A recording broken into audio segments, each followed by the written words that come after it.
So I think at the heart of it are two foundational habits that you need. And one you already mentioned. It's being kind to yourself. It's really that simple. And I know you know the study that they did in the UK where they looked at every possible behavior change that you could do in life. And whether it was changing in diet, meditation, exercise, relationship changes, all of it. The one change that has the biggest impact on fulfillment and happiness is being kind to yourself. Stop the beat down in the mirror. The high five habit every day is wiping that away. Okay, that's number one. Number two, when you catch yourself in the what if loop or the beat down, use the 5-second rule, count backwards, 5, 4, 3, 2, 1, interrupt it and start just interrupting it because you don't have to listen to it. You can't always control when it pops up, but you can start to create distance from it. Meditation obviously helps with that. But in terms of the hand to fist combat with your own brain, I prefer punch back. 5, 4, 3, 2, 1. And then I literally go, I'm not thinking about that. Another thing that you can do, I love this for worrying. Oh, this is a genius, to steal your word, move. When you catch yourself doing the what ifs, because we know there's two forms of worrying, right? There's the type of worrying that just destroys you. That's destructive worrying, where you just ruminate, what if, what if, what if. Then there's the positive form of worrying, which is productive because it motivates you to change. When you get stuck in the what if, what if, what if, interrupt it with this, 5, 4, 3, 2, 1, and then go, what if it all works out? What if this turns out to be one of the hardest things I do, but the best decision I've ever made? What if placing a bet on myself was the moment my life changed? What if it all works out? Because you can't argue with that. And it literally stops that sort of cycling, because worrying is just a habit that you have. It's like a pathway that you've plowed in your mind, and it's a protection mechanism.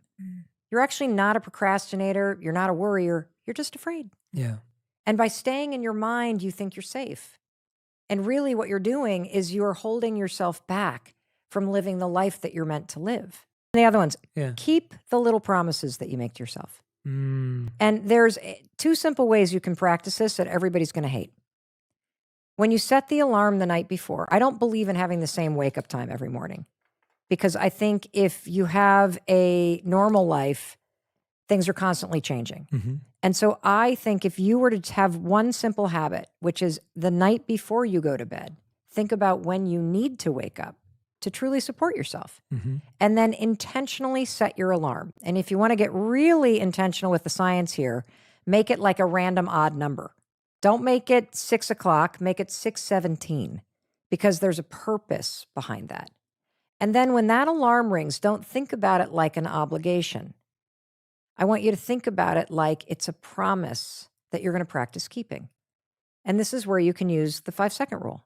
You're just going to count backwards, 5, 4, 3, 2, 1, to interrupt all of the desire in your mind and body to stay in bed or to hit the snooze button or to argue against what you need to do. And you're going to push through that resistance and take action. And by getting out of bed simply when you said you would, you are, again, behavioral activation therapy. You're acting like a person who keeps their promises. You can trust yourself. I personally love sleeping in. But I also know that as somebody that struggled with anxiety for 3 decades, lying in bed in the morning or at night is the worst place I can be. Absolutely. That is where the anxiety can pin you down like a gravity blanket. And so understanding that the habit of hitting the snooze button has a detrimental impact on your productivity all day. Because what happens is when you wake up, your brain is typically ready to wake up. When you drift back to sleep after hitting the snooze button, your brain drifts back into a sleep cycle, which based on research takes about 75 minutes to complete. When the alarm goes off 9 minutes later, your brain is now trapped in a sleep cycle, and researchers say it takes you about 4 hours to snap out of what they call sleep inertia. That impacts your productivity all day long. And so you're complaining that I didn't get enough sleep and you feel groggy. No, you actually got plenty of sleep. You screwed yourself over by hitting the snooze button, and now your prefrontal cortex can't snap back into operation. You know, I'm just asking for a high five in the mirror.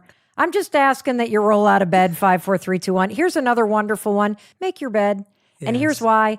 Not because I need you to be a Navy SEAL, but because when you literally, and I'm not even talking pop a quarter off of it. I'm talking throw the blanket across, karate chop a pillow, throw a throw on a diagonal, we're done here kind of thing. Here's why. Number one, it's a beautiful gift you can give to yourself. Because as you walk back into your room, it's done. You don't see a mess. Your brain sees a person that actually is kind to themselves and follows through on things. Tonight, when you lay down to dream, you have a nice place to come back to. And this is what I'm talking about with lame goals and what I call simple discipline. Simple discipline is roll out of bed when the alarm rings. Simple discipline is make your bed. Simple discipline. I'm even going to make exercise easy. You want to hear? Yeah, go for it. This is so Yeah, easy. yeah. Okay, you ready? Tonight, in your closet, get your exercise clothes out, lay them on the floor, put them right in your way so you can't step around them. Because then they're there as a trap on your floor the next morning. Again, you don't have to think about it. Yeah. You're like, oh my gosh, stepping over them is you breaking a promise. When you pull them on, I know you're more likely to exercise today because they're already on your body. So you get a high five just for pulling the tights on, man. Like, I'm not even going to count exercising. If you get the exercise clothes on, we've gotten up, we've made our bed, we got our exercise. Now we're going to high five the mirror. Honey, you just got 4 wins. You've only been up for 20 seconds. This is the Mel Robbins program. This is how you build trust with yourself. Yes. By setting really small goals, little tiny promises, because you're building a new muscle. And the most important promise in all of this is how you treat yourself in the mirror. Because as you know, Jay, that relationship that you have with yourself is the foundation for every relationship that you have. If you can't look yourself in the eye, you will never be able to allow somebody else to love you because you don't first love yourself. If you struggle with people pleasing, that's not about other people. That's about your insecurity with yourself. So it comes back again to this simple discipline of looking at yourself and learning how to be secure with the one human being you spend your whole life with. And the only way you're going to start being secure with who you are is when you start accepting and loving who you are, no matter where you are, whether you exercise today or not, whether you blew it yesterday or not, whether you really are trying hard and winning or not. And the real trick, and this is everything, is being able to know and feel in your bones that you are lovable and worthy just because you're breathing. And I'm here to tell you, we all got to learn how to bring it back home and anchor the validation and love that you need where you are right now every single day. And it's only in discovering this that I had to confront just how much I was beating myself up, just how much I was tearing myself down, and how I was chasing these things. Because what I actually wanted was to feel loved. Like, if you ask yourself, okay, great, you want to make $1 million. Why? There's a feeling that you're looking for from that. And if you can start to work on bringing that feeling into your day-to-day life for yourself, it changes the way that you go about achieving things. If you don't love yourself, you won't allow somebody else to love you. And so when you can separate what you're doing from your soul and your intention and your spirit and your humanity, and you can stand with yourself every morning, and that high five doesn't necessarily become celebration, it becomes acceptance, and it becomes compassion, and it becomes acknowledgement, and then it becomes slowly celebration and momentum and forward energy that you need when life drags you down.